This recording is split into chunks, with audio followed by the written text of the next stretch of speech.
미국의 신학자인 토저 목사님 계십니다. 제가 자주 인용하는 목사님 가운데 한 분이기도 하죠. 그분이 말씀하셨던 내용 가운데 세상이 그리스도인의 고난을 이해하지 못하는 이유는 그들이 십자가를 모르기 때문이다, 이런 말을 했습니다. 세상은 고난을 실패라고 이야기합니다. 성공을 축복이라고도 이야기하죠. 예전에 젊어서 고생은 사서도 한다라고 하는 속담을 말하곤 하였는데, 이런 이야기는 젊을 때 그 고생이 훗날 인생에 도움이 되니 고생을 경험해 보는 것도 좋다라고 하는 그런 의미로 사용하곤 했습니다. 예전 세대에서는 이 말이 인내와 또 근면, 경험이라고 하는 가치를 중요하게 생각하고 강조하기 위한 말이기도 했죠. 그런데 현대 MZ 세대들은 이 말을 자기 개발의 측면에서 성장의 기회로 보기보다는 시대착오적인 생각이다, 과거 산업화 시대의 가치관이다, 지금은 워라밸이 중요하다, 이런 이야기를 합니다. 그러면서 고생한다고 좋은 게 아니라 전략 없는 고생은 소모적이다 라고 하는 그런 생각을 가지고 살아갑니다.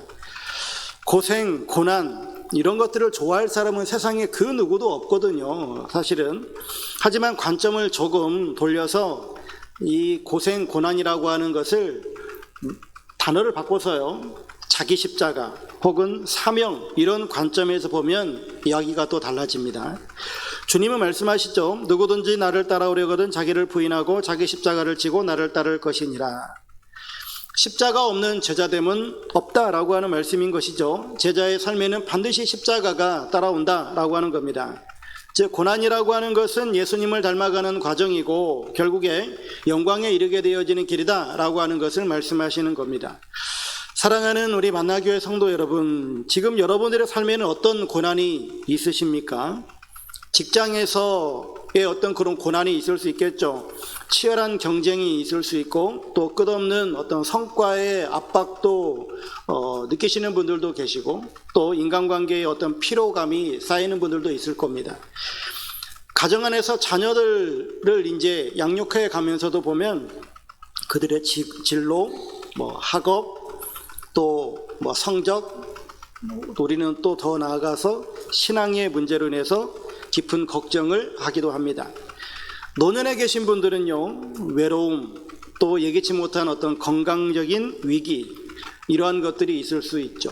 우리가 살아가면서 재정적으로 어려움을 당하기도 하고, 또 미래가 불투명한 이런 상황 가운데 놓여지기도 하고, 또 해결되지 않은 어떤 갈등의 요소들이 우리 삶에 계속해서 반복되어지는 모습들을 보게 되어집니다. 우리는 본능적으로 고난을 싫어하잖아요. 피하고 싶어 합니다. 우리의 삶의 목표는 고난 없는 평안과 성공일 거예요. 하지만 성경은 우리들에게 다른 이야기를 하고 있음을 보게 되어집니다. 오늘 본문 데살로니가후서 1장은 그 고난 속에서 믿음을 키워낸 성도들의 이야기이거든요. 데살로니가후서는 바울이 데살로니가 교회에 보낸 두 번째 편지입니다.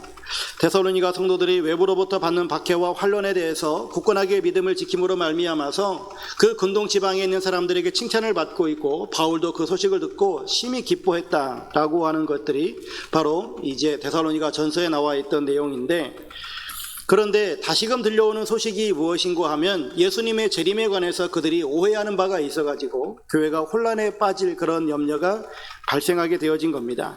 그래서 이 데살로니가 후서에서는 환난을 당하는 성도들을 격려하는 것과 동시에 재림과 종말에 대해서 오해하는 그런 부분들을 좀 다시금 수정하고 가르치면서 흔들리는 성도들이 없도록 권면하기 위해서 이 데살로니가 후서를 기록하고 있습니다. 오늘 이 말씀을 통해서 오늘 우리에게 주시는 하나님의 음성을 함께 듣기를 소망합니다. 첫 번째 생각을 해보려고 하는 것은 은혜와 평강을 주시는 하나님인데요. 1, 2절에 나와 있는 말씀인데, 이 말씀에 보면 먼저 성도의 정체성을 먼저 상기시키는 것을 보게 되어집니다. 성도는 누구인가? 하나님 우리 아버지와 주 예수 그리스도 안에 있는 자라고 오늘 본문 1절에서는 말씀해 주고 있습니다. 여기서 중요한 것은 성도의 위치입니다. 성도의 삶의 자리는 그리스도 밖이 아니라 그리스도 안이라고 하는 겁니다. 그리스도 안에 있다라고 하는 것은 내 인생의 주인은 내가 아니라 바로 예수 그리스도이시다. 내 삶의 중심은 내 인생에 있어서 나의 욕망과 나의 성취, 나의 성공이 아니라 그것을 내 마음에 품고 살아가는 것이 아니라 하나님의 뜻을 내 안에 품고 살아가는 것이다 라고 하는 겁니다. 또 예수 안에 있다 라고 하는 것은 내 삶에 예수 그리스도께서 내 삶의 보호가 되시고 산성이 되시고 내 삶의 모든 것들을 책임져 주시는 그 주님을 의지하는, 그래서 주님의 보호 아래 있으므로 안전하게 있다라고 하는 것을 믿는 것입니다. 성도는 그리스도 안에 있을 때 하나님께서 주시는 두 가지의 큰 선물을 받습니다. 바로 은혜와 평강이라고 하는 것이죠. 은혜는 하나님께로부터 받는 값없이 주시는 선물인데요, 이것은 우리가 자격이 있어서 받는 것이 아니라 값없이 받는 것입니다. 이 은혜에 대해서 에베소서 2장 8절은 말씀하는데, 너희는 그 은혜에 의하여 믿음으로 말미암아 구원을 받았다라고 말씀해주고 있거든요. 여기에 보면은 은혜에 의하여 믿음으로 말미암아 구원이라고 하는 것을 선물로 받는데요, 즉 우리가 하나님 앞에 은혜를 간구할 때가 있죠. 그럴 대표적인 때가 바로 우리가 고난을 당할 때든지, 아니면 앞이 불투명하다든지, 아니면 어떤 소망을 그릴 때에 은혜를 구합니다. 주여 나에게 은혜를 베풀어 주옵소서, 그런 기도를 하죠. 어려운 일 당했을 때 주여 나에게 은혜를 베풀어 주옵소서 라고 한다면 그 기도의 그 행간은 무엇이겠습니까? 주님, 이 고난에서 나를 벗어나게 해주십시오 라고 하는 것이겠죠. 그런데 이 에베소서 2장 8절에 말씀하고 있는 바는 그 은혜에 의하여 믿음으로 말미암아 구원을 주시겠다라고 하잖아요. 우리가 하나님 앞에 은혜를 구하면 하나님께서 우리들에게 믿음을 주심으로 말미암아서 구원을 베푸시겠다라고 합니다. 근데 우리는 은혜를 구함으로 이 구원을 지금 기도하는 거잖아요. 하나님께서 분명히 우리에게 구원을 주실 겁니다. 그런데 그 중간에 뭐가 있습니까? 믿음이 있는 거예요. 즉 우리가 하나님 앞에 어려운 일 당했을 때 기도합니다. 주여 나에게 은혜를 베풀어 주옵소서, 주여 이 고난에서 나를 해방시켜 주시옵소서, 벗어나게 해주시옵소서 라고 기도하면 하나님께서 반드시 그 고난에서 해방시켜 주시는데, 그런데 뭐가 있다고요? 믿음이요.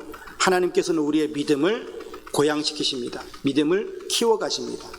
믿음을 키워내심으로 그 고난에서 해방시켜 주세요. 그러니 여러분, 기도하시면서 하나님께로부터 내가 은혜가 필요한 그 순간에 은혜를 구하실 때에 왜 나에게 하나님께서 이 해방을 주시지 않는가, 나에게 왜 이 구원을 주시지 않는가 라고 질문하기 전에 이 하나님의 원리를 여러분들이 아셔야 되는 거예요. 반드시 하나님께서 우리를 믿음을 키워가십니다.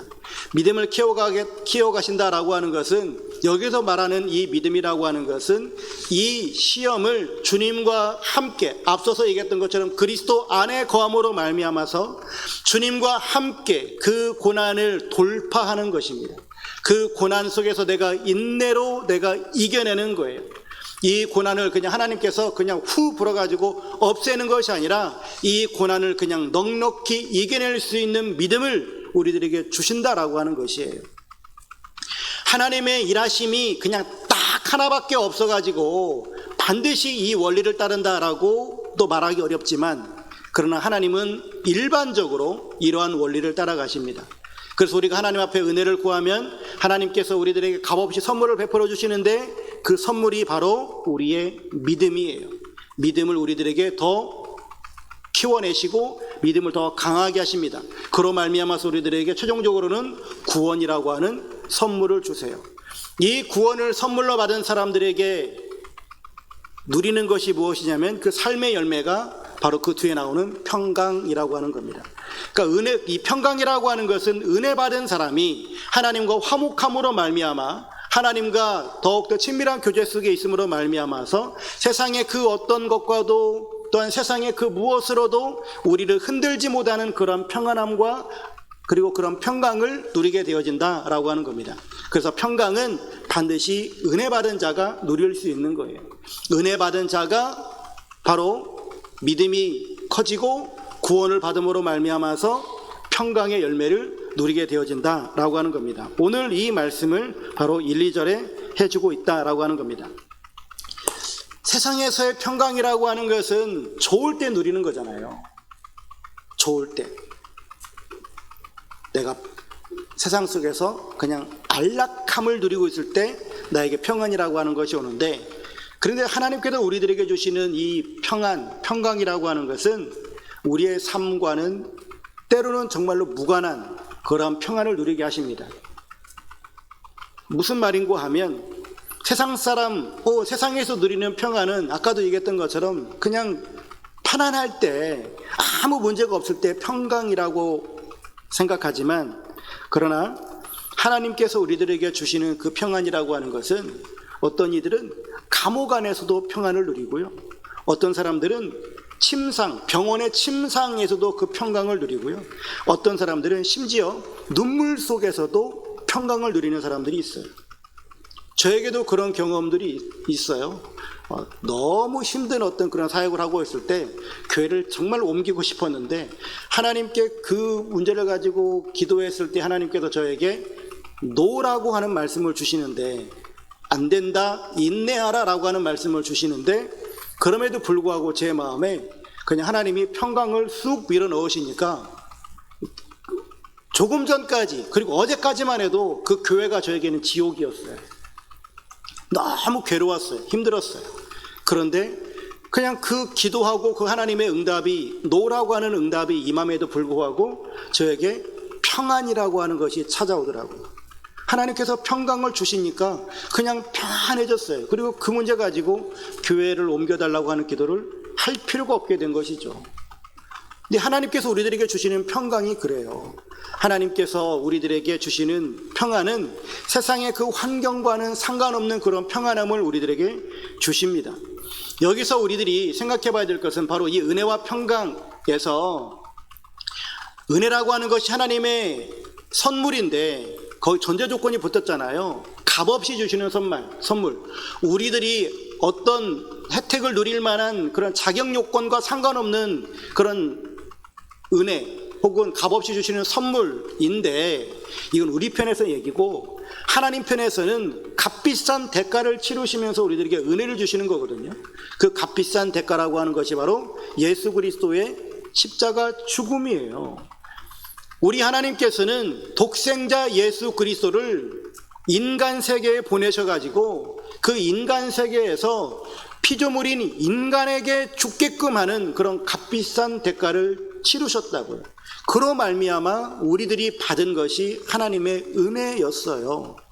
이 하나님의 은혜를 받은 우리들이 그래서 반드시 기억해야 할 것이, 나는 예수 그리스도의 그 죽으심으로 말미암아 이런 은혜를 누리고 있다라고 하는 이 사실을 절대로 잊어서는 안 된다라고 하는 겁니다. 그로 말미암아 우리가 항상 우리의 정체성과 우리의 위치, 우리의 자리를 기억해야 될 것은 바로 그리스도 안에 거하는 삶을 살아가야 한다라고 하는 것입니다. 두 번째는요, 3, 4절을 통해서 주시는 말씀인데, 환난 속에서 자라나는 믿음입니다. 바울은 데살로니가 교회를 생각할 때마다 하나님께 감사했습니다. 그 이유가 무엇인가 하면 3절에 두 가지를 이야기하는데요, 너희 믿음이 더욱 자라고 너희가 다 각기 서로 사랑함이 풍성합니다 라고 하는 겁니다. 4절에 보면 너희가 견디고 있는 모든 박해와 환난이라고 하는 말을 쓰거든요. 그 당시에 데살로니가 교회는 로마 제국의 핍박 아래 있었습니다. 예수 그리스도를 믿는다라고 하는 이유만으로 재산을 몰수당하고 매를 맞고 심지어는 목숨도 잃을 수 있는 그런 상황이었단 말이죠. 그런데 놀라운 것은 그런 고난 속에서 이들의 믿음이 흔들린 것이 아니라 오히려 더 믿음이 자라났다라고 하는 겁니다. 그리고 성도 간의 사랑도 더 풍성해졌다라고 하는 거예요. 세상의 눈으로 보면 환난 속에서 반드시 믿음이 약해져야 되고 믿음을 버려야 되는 거예요. 그러나 신앙의 역설은 무엇이냐면 환난이 오히려 믿음을 더 강화시켰다라고 하는 겁니다. 환난이 믿음을 더 키워냈다라고 하는 거예요. 즉 환난이 믿음을 자라게 하는 걸음이 되어졌다라고 하는 거예요. 이게 바로 신앙생활하면서 참 놀라운 일이죠. 겨울의 추위를 이겨낸 나무가 봄에 더 많은 꽃을 피워내고 열매를 맺습니다. 또 거센 바람에 흔들린 뿌리가 더 깊이 내려갑니다. 신앙도 마찬가지인 것이 평안할 때마다 고난 가운데 더 우리의 믿음이 고양되고 더 장성하더라라고 하는 겁니다. 사실 고난에 대한 설교를 할 때마다 마음이 대단히 무겁습니다. 왜냐하면 고난이라고 하는 것이 그냥 말이 고난이지 실제로 고난 속에 있는 사람에게는 하루하루가 지옥이잖아요. 다 고난을 겪어보셨고 혹은 지금도 고난 중에 있으신 분이 계실 수도 있고, 고난이라고 하는 것이 참 어려운 것이 당사자에게는요 죽을 맛이에요. 그런데 제3자가 그 고난당하고 있는 사람에게 성경을 이야기하면서 정답을 이야기해주면 그 고난당하고 있는 사람은 그 정답이 비수로 꽂혀요. 그에게 은혜가 되는 게 아니라 그래 그럼 그 말씀대로 그렇게 살아야지 라고 결단하는 게 아니라 비수가 돼요. 고난 가운데 있는 사람에게는 그런 남이 해주는 조언이나 하나님의 말씀이라고 하는 것이 들려지지가 않아요. 아무리 강단에서 말씀을 선포해도 고난 가운데 있는 그 사람은 그것을 좋게 받아들일 수가 없어요. 왜냐하면 제가 경험해 보니 그래요. 저도 지금까지 살아오면서 정말 여러 가지의 고난, 다양한 고난 속에 오랜 세월 동안 살아보았는데 그렇더라고요. 그리고 그 고난이 얼마나 힘든지 알아요. 한 차례 그 고난이 단순히 하루 이틀 혹은 한두 달 내에 끝난다면 괜찮은데 이 고난이 어떤 때 보면은 몇 년을 가기도 해요. 그 상황이 벗겨지지가 않아요. 그 상황 속에서 계속해서 몇 년, 어떤 분들은 평생을 그렇게 살아가는 분들도 계실 수도 있겠죠. 그 고난을 알기에 이 고난에 대한 설교를 하기가 대단히 마음이 무겁습니다. 그런데 분명한 하나님의 원리가 있어요.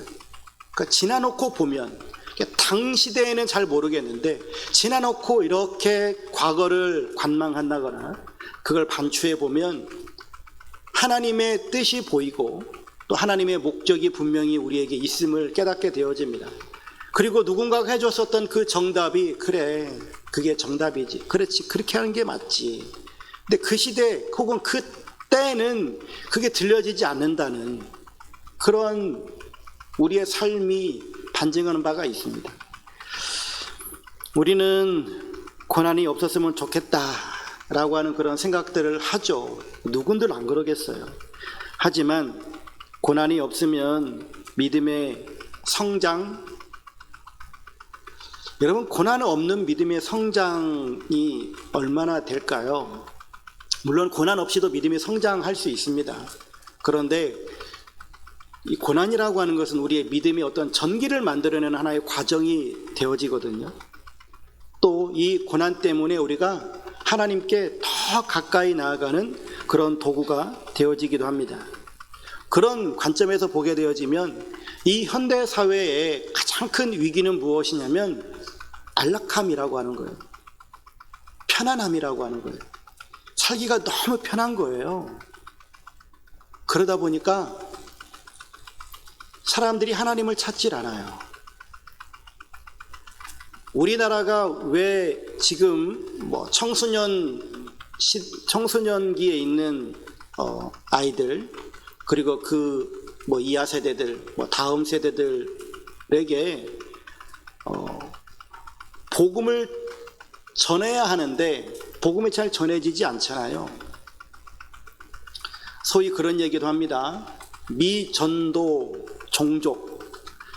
그것은 밖에 외부 세계, 저 아프리카에 있는 게 아니라 우리나라 다음 세대들을 미전도 종족이라고 이야기해요. 왜냐하면 지금 이 다음 세대들이 신앙생활하는 비율이 너무 낮거든요. 우리가 성경 역사를 통해서 보아서도 알고 있고 우리나라를 보아서도 알고 있고 저 자신을 보면서도 알 수 있는 것이 무엇인가 하면, 오히려 고난 가운데 놓여졌을 때는 하나님께 더 부러지졌는데 편리하고 혹은 안락함을 누리게 되어진 그때부터는 우리가 점점 하나님과 함께하는 시간을 적게 갖는다라고 하는 거예요. 여러분들은 어떠십니까?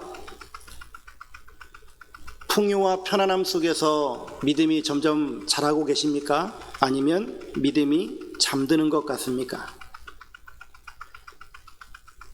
그런 관점에서 여러분들의 삶 속에 찾아온 고난이 있다라고 한다면, 그것이 재정적이든 관계이든 건강이든 그러한 고난이 여러분들의 믿음을 더욱더 견고하게 하는 하나님의 선물임을 기억하시기를 바랍니다.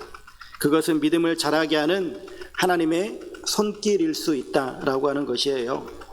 고난이 올 때 고난을 원망만 하지 말고, 주님, 이 고난 속에서 제가 주님을 더 깊이 만나고 주님의 위로를 경험하게 해주십시오.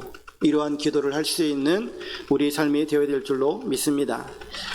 그리고 세 번째, 5절에서 7절 말씀을 통해서 보면 이 세 번째 대지를 이렇게 잡았는데요. 버텨내는 것, 그것이 믿음입니다. 이렇게 좀 잡았습니다. 바울은 성도의 고난을 단순히 불행으로 보지 않았습니다. 오히려 그것을 하나님의 공의로운 심판의 표라고 말하고 있죠. 데살로니가 교회 성도들은 실제로 많은 고난을 겪었습니다. 사도행전 17장에도 보게 되어지면 유대인의 박해로 말미암아서 바울이 급히 도망쳤고요, 성도들은 관리에게 잡혀서 보석금을 내야만 했었습니다. 생명의 위협 속에서 그들은 믿음을 지켜내는데 참 애를 많이 썼는데, 그들은 질문했을 거예요. 주님을 믿는데 왜 이렇게 고난을 당해야만 하는가? 우리가 잘못한 게 뭔가? 왜 불의한 자들이 더 살기 등등하고 그들이 더 정의로운 척하고 있는가? 거기에 대해서 바울은 대답합니다. 성도의 고난은 하나님 나라에 합당한 자로 인정받는 과정이다. 고난은 우리의 믿음을 증거하는 가장 확실한 증거이다 라고 오늘 본문에 분명히 말씀해 주고 있습니다. 성도의 고난은 결코 하나님의 무관심이거나 하나님의 무능력 때문이 아닙니다. 다니엘이 사자굴에 들어간 것도 하나님의 외면 때문이 아니에요. 욥이 시험을 받는 것도 하나님의 사랑이 부족해서가 아닙니다. 오히려 그 고난을 통해서 하나님의 섭리와 영광이 드러나고 있음을 우리는 보게 되어집니다. 그래서 고난이라고 하는 것은 하나님 나라에 합당한 자로 빚어지는 과정인 것을 오늘 본문이 분명히 말씀해 주고 있잖아요. 하나님 나라에 합당한 자로 우리가 역임을 받기 위해서는 이 고난을 버텨내야 되고 이 고난을 이겨내야 된다라고 하는 거예요. 아까도 말했잖아요. 은혜에 의하여 믿음으로 말미암아 구원을 주시는 그 하나님, 우리가 하나님의 은혜를 구할 때 하나님께서 우리들에게 믿음을 주시는데, 그 믿음이 우리들에게 이 고난을 이겨낼 수 있는 인내를 주시고 그리고 능력을 주실 줄로 믿습니다. 하나님께서는 반드시 우리들에게 이 고난을 이겨낸 자에게 상급으로 갚아주시고 이 고난을 부여한 자에게 하나님께서 반드시 심판하시겠다라고 오늘 본문이 말씀해 주고 있습니다. 여러분, 마지막 날에 하나님은 반드시 공의로 갚아주실 것입니다. 그러므로 눈앞에 있는 불의에 대해서 흔들리지 말고 끝까지 믿음으로 버텨내실 수 있는 여러분들의 삶이 되시길 주의 이름으로 축원합니다. 그러면서 마지막에 우리는 주님을 영화롭게 할 사명자임을 말씀해 주고 있습니다. 8절에서 12절인데, 고난을 견디는 이유는 살기 위해서가 아니에요. 그냥 살아내기 위해서, 살기 위해서 이 고난을 버텨내는 것이 아니라, 그 고난 속에서 하나님께서 우리들에게 원하시는 것이 오늘 본문에 말씀하고 있는 것처럼 주님께 영광을 돌리기 위함이다 라고 하는 것을 말씀해 주고 있습니다. 여러분, 우리가 고난을 짊어지는 것, 믿음을 지킴으로 말미암아 우리들에게 따라오는 이 고난이라고 하는 것은 주님의 십자가를 지고 걸어가는 삶이에요. 동시에 우리가 주님의 그 부활에 참여하는 사건이 되어지는 겁니다. 우리는 이 세상을 살아가면서 주님께 영광 돌리는 삶을 살도록 부름받은 사명자입니다. 이 사실을 잊어서는 안 돼요. 우리는 먹을 때나 마실 때나 무엇을 할 때나 하나님의 영광을 위해서 살아가야 할 존재이죠. 하나님께 찬송을 드려야 될 존재라고 하는 겁니다. 그것이 매일매일 길거리에 돌아다니면서 할렐루야 할렐루야 하면서 찬양하라라고 하는 것이 아니라 내 삶을 통해서 이 고난의 순간에도 또한 어떠한 순간에도 하나님께 영광 돌릴 수 있는 삶을 살아가야 된다라고 하는 겁니다. 그로 말미암아 우리는 고난을 어떻게 해석해야 될 것인가? 고난이 우리들에게 다가왔을 때 이 고난 때문에 내가 주님께 더 가까이 가게 되어지고 주님의 은혜를 더 깊이 체험하게 되어지며 또한 이 고난을 통해서 우리가 하나님 앞에 더 나아감으로 말미암아 기도를 더 깊게 할 수 있는 이러한 순간순간이 되어야 될 줄로 믿습니다. 우리는 우리의 남은 생애를 주님의 영광을 위해서 살아가야 할 터인데 그로 말미암아 주님을 위해서 헌신하고 주님을 위해서 봉사하고 한 영혼이라도 더 사랑하는 삶을 살아가야 하는데 이런 모든 헌신이 됐든 봉사가 됐든 누군가를 사랑하고 그에게 복음을 전하는 것이 됐든 그 누군가와 관계를 맺어가면서 어떤 삶을 살아가든 거기에는 우리들에게 반드시 어떤 아픔들이 존재할 수 있습니다. 그냥 내가 좋아서 헌신하고 내가 좋아서 봉사하고 내가 좋아서 전도하는 것 이거는 아무 문제가 되지 않아요.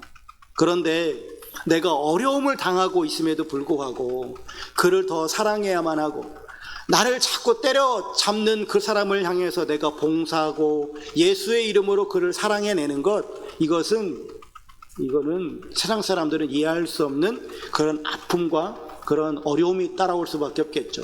하지만 우리가 왜 그럼에도 불구하고 그렇게 해야만 합니까? 바로 주님께 영광이 되어지기 위해서다라고 하는 거예요. 그러한 삶을 통해서 주님의 이름이 영화롭게 되는 것을 꿈꾸며 우리는 그 삶을 감당해내야 될 줄로 믿습니다.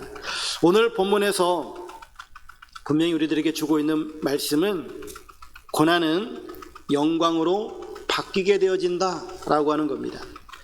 하나님은 우리에게 은혜와 평강을 주시고요. 환난 속에서도 우리의 믿음을 더 자라게 하시고 고난을 버텨내는 것 그것이 믿음이다라고 하는 것을 보여주죠. 지금 받고 있는 이 고난의 의미 우리는 다 알 수는 없지만 그러나 그 고난은 하나님의 나라에 들어가기 위해서 우리에게 반드시 필요하다라고 하는 것을 본문이 말씀해 주고 있고 이 고난이 바로 하나님의 공의로운 심판의 표가 되어지며 고난을 통해서 하나님의 나라에 합당한 자로 여김을 받게 되어진다라고 하는 것을 밝히고 있습니다. 분명한 것은 고난은 지속되는 것이 아니라 끝이 있다라고 하는 거예요. 그래서 하나님은 고난을 극복한 우리들에게 상급으로 갚아주실 것이고 고난을 주고 있는 그 사람에게는 하나님께서 심판하시겠다라고 분명히 말씀해 주고 있습니다. 그런데 이러한 모든 것들로 말미암아서 하나님께서는 우리들을 영화롭게 하시겠다라고 말씀해 주고 있습니다. 그러므로 지금의 고난을 두려워하지 마시고요. 주님은 반드시 여러분과 함께 하시기에 주님을 바라보면서 주님과 함께 거함으로 더욱더 큰 믿음을 하나님께 영광 돌리고 그로 말미암아서 구원이라고 하는 큰 선물을 받는 승리하는 여러분들의 삶이 되시기를 주의 이름으로 축원합니다. 우리 함께 이 시간에 기도하실 때에 주님 안에 거함으로 언제나 은혜와 평강이 넘치는 삶을 살게 하소서. 삶이 흔들릴지라도 믿음은 흔들리지 않고 더욱 견고히 자랄 수 있도록 주여 도와주소서. 어떠한 형편에서도 주님께 영광을 돌리고 주님을 더욱 닮아가며 주님을 더 사랑하게 하소서. 우리 함께 이러한 기도 제목을 가지고 결단하며 기도하겠습니다. 함께 기도하겠습니다.